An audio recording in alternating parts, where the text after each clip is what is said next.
ठाकुर जी से कोई ना कोई अपना एक संबंध होना चाहिए, है ना।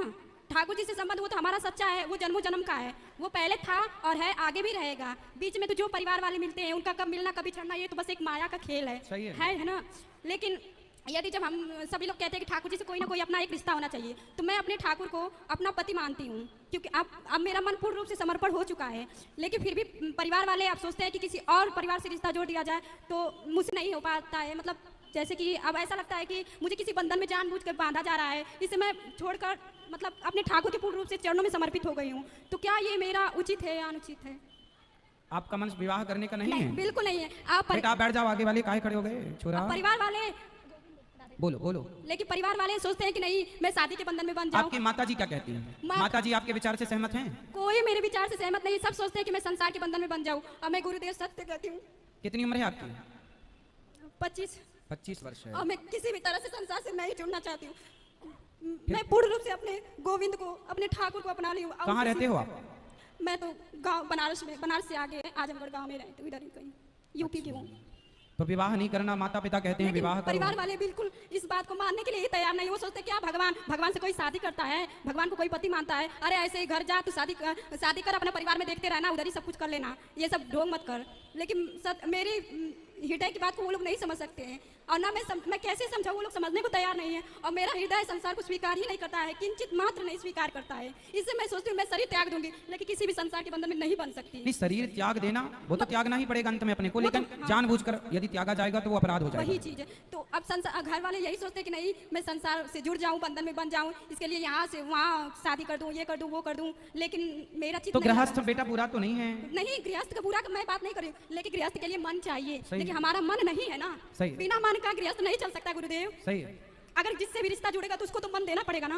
उसको अगर मन ना दिया जाए तो वो गृहस्थ नहीं चल सकता। नहीं, उसको मन देने की जरूरत नहीं। भगवान को मन दे रखो, संसार के लोगों को। गुरुदेव जिससे मन जुड़ा होता है उसके पूर्ण रूप से जब आसक्ति हो जाती है। हाँ, मैं आपकी बात से सहमत हूँ कि भगवान गृहस्थ में रह के गृहस्थ के कर्तव्यों को पूरा करना पड़ता है। तो वो समय कुछ और था, लेकिन ये कलयुग है। कलयुग में हम सोचे कि हमारे अनुरूप कोई रहे, तो वो नहीं, क्योंकि वो सामने वाला पता नहीं वैसा। अच्छा, आपके अनुकूल यदि कोई पुरुष मिल जाए तो आप विवाह कर लेंगे? नहीं, कदापि नहीं कर सकती गुरुदेव। आपकी तरह भक्त मिल जाए तो? कदापि नहीं, मैं किसी को स्वीकार कर सकती। क्यों? नहीं, मेरे ठाकुर के अलावा मेरे हृदय में किसी की जरूरत नहीं है। मैं कदापि नहीं सोचती कि मेरे हृदय में मेरे ठाकुर के अलावा कोई अन्य आए कि मैं इससे कहूँ कि ये मेरा है। झूठ से सपना में भी ना बोलूं मैं कि ये मेरा है। अच्छा देखो, आपका जो विचार है इससे श्रेष्ठ विचार इस धरती पर कोई हो नहीं सकता कि भगवान को हम अपना माने।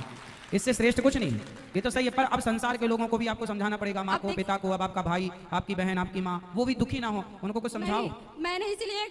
मैंने एक कथा में सुना था संत गुरुदेव के मुख से कि हमारे ठाकुर कहते हैं कि तू सब कुछ सर्व धर्मों को त्याग कर तू मेरी शरण में आ, मैं तेरी रक्षा करूंगा। हाँ, भगवान गीता में कहते हैं सर्वधर्मान परित्यज्य माम एकम शरणम, मैं तेरी रक्षा करूंगा। मैंने बस एक बात उनकी पकड़ ली और हृदय में ये धारण कर लिया कि मेरे ठाकुर जब कहते हैं कि जब मैं तेरी रक्षा करूंगा तो तब मैं क्यों बंधन में बंधूं? ये संसार तो बस माया के खेल है, ये परिवार वाले आज है कल नहीं रहेंगे। चलो, आपकी बात से मैं सहमत हूँ, पर एक छोटा सा प्रश्न मेरा आपसे ये है कि चलो आज तो आपके मन में गोविंद है और आपके मन में कोई किसी पुरुष का स्थान नहीं है, हमेशा आपकी साधना ऐसी चले, पर आज नहीं, आज के 5 साल बाद, 10 साल बाद कभी यदि मन ऐसा हुआ, क्योंकि मन देखो, मन स्थिर नहीं हो पाता। यदि आपका मन स्थिर हो जाए तो बहुत बड़ी बात है, पर मन तो देखो रोज गुलाटी खाता है। मन कभी ऐसा कहता है, कभी मन ऐसा कहने लगता है। जैसे मन अच्छा कहता है, कल को उसे बुरा कहने लगता है। तो मन का भरोसा नहीं करना चाहिए। मन का भरोसा नहीं गुरुदेव। यदि हमारा जैसे हम उनसे जुड़े हैं तो मेरे ठाकुर ने मुझे अपनाया है, और मुझे विश्वास है जब मेरे ठाकुर ने मुझे अपनाया, मुझे ऐसा स्वप्न में दिखा कि मैं मेरा ठाकुर से विवाह हो रहा है। मैंने ऐसा जब आप माला किनकी जपते हैं? हाँ, माला किनके नाम की जपते हैं? नारायण। आप ही मेरे गुरु है ना, मैंने आपसे ही दीक्षा लिया है। अच्छा। 1 साल पहले मैं आई थी तो जो मंत्र दिया गया उसका जाप करते हैं? जाप करती हूँ। तो मैं मंत्र जाप करते समय एक दिन भाव में डूबी थी, तो आपके मुख से मैंने सुना था कि मतलब ठाकुर को कोई ना कोई रिश्ता जरूर होना चाहिए। तो मैं मन में भाव विचार करती थी, मैं ठाकुर को क्या मानूं। एक दिन मैं जब भजन करने बैठी थी तो मेरे भाव में ऐसा भाव हुआ कि मेरा विवाह मेरे ठाकुर से हो रहा है। अब वो धीरे धीरे वो रिश्ता, मुझे लगा ऐसा नहीं है, लेकिन जब मैं उस रिश्ते को धीरे धीरे महसूस करने लगी, ठाकुर ने मुझे मतलब उस चीज़ का अनुभव कराने लगे कि देख तू मेरी है, तू संसार में नहीं पड़ सकती। मतलब मैं जब भी संसार में जाती थी या कहीं भी कोई रिश्ता दिखा जाता था तो वो काट देते थे, या कुछ ना कुछ ऐसी बात हो जाती या सामने वाला हट जाता था। हजारों रिश्ते आए किसी न किसी वजह से। तो मैं समझती थी ये क्या है, क्यों ऐसा हो रहा है। फिर मुझे धीरे धीरे ठाकुर ने खुद अनुभव कराया कि तू मेरी है, तू मत संसार में पढ़। मैंने फिर संत गुरुदेव के प्रेमानंद महाराज जी हैं, उनका सत्संग सुनने लगी। फिर मुझे समझ में आया, फिर मुझे लगा कि हाँ ये ठाकुर की बात है। जब मैं उनके रास्ते पे चलने लगी तो मुझे खुद वो अनुभव कराने लगे कि देख मैं तेरा हूँ, तेरा कोई नहीं है।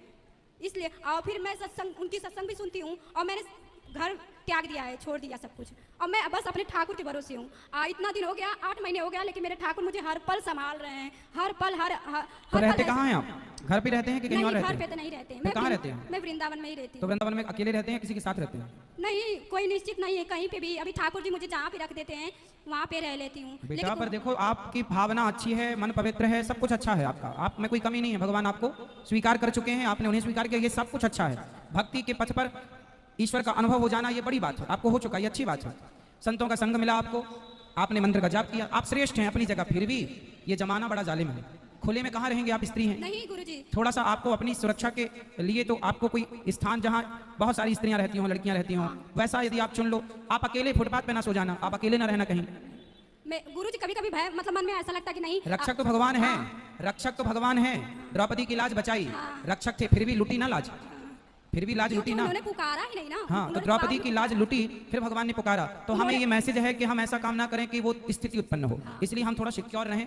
और भाव अच्छा है आपका, भाव में रहना अच्छी बात है, पर भाव में संसार आपके भाव को नहीं समझ पाएगा, संसार आपकी भावनाओं को नहीं समझ पाएगा। मैं ऐसा अनुभव भी करती हूँ कि मतलब मुझसे कोई ऐसा कार्य नहीं होता है जो शास्त्र के विरुद्ध हो, या ऐसा नहीं करना। यहाँ पे अगर खतरा रहेगा तो मुझे लगता है मेरे ठाकुर पहले ही मेरा हाथ पकड़ के इधर ला रहे कि इधर खतरा है, तू इधर। द्रौपदी माँ ने पुकारा, भगवान जरूर आए। द्रौपदी माँ ने पुकारने में देर लगा, ये बात बिल्कुल सत्य है। फिर भी नारी है, नारी को हमेशा सुरक्षित रहना चाहिए। जितना समाज में क्राइम हो रहा है उसको देखते हुए हम आपसे कह रहे हैं कि द्रौपदी की तरह आपका भाव है, पवित्र है, अच्छा है। और फिर संत गुरुदेव भी कहते हैं, यदि जब हम अपने भक्ति और प्रेम के मार्ग पे आगे बढ़ते हैं तो पग पग पर प्रतिकूलता आती है। वो हमारे ठाकुर हमसे परीक्षा लेते हैं कि क्या तेरा मन अभी भी मुझ में है या संसार में है। मन की बात नहीं है बेटा, आपकी सुरक्षा की बात है। आजकल तो लोग इतने दुष्ट लोग हैं समाज में कि अच्छे खासे संतों को मारकर उनको लूट लेते हैं। पैसे के लिए क्या नहीं कर रहा है आजकल, अपने बाप को मार डालते हैं, अपनी माँ को घर से निकाल देते हैं। तो भाई आपकी हर बात सही है। देखो, भगवान सबके रक्षक हैं, बोलो हाँ, सबके रक्षक हैं भगवान। तो भगवान जब सबके रक्षक हैं, तो जब भरत जी राम जी से मिलने चित्रकूट गए, भरत जी जब राम जी से मिलने चित्रकूट गए, तो भरत जी ने अपने 4 सेनापतियों को बुलाया और चारों को बुला के कहा, सुनो, पूरी अयोध्या तुम 4 लोगों के हाथ में देता हूं। पूरब गेट तुम्हारा, पश्चिम गेट तुम्हारा, उत्तर गेट तुम्हारा, दक्षिण गेट तुम्हारा। अब प्रश्न ये खड़ा हुआ कि भरत जी, जब आप राम जी के पास जा रहे हैं और राम पे विश्वास है और आप कह रहे हैं कि अयोध्या राम जी की है, राज्य राम जी का है, तो ये 4 लोगों को आप नियुक्त क्यों कर रहे हैं? तो भरत जी ने कहा कि अयोध्या तो राम जी की है, पर राम जी की है इसलिए उसे बचाए रखना राम जी के लिए, ये मेरी जिम्मेदारी है।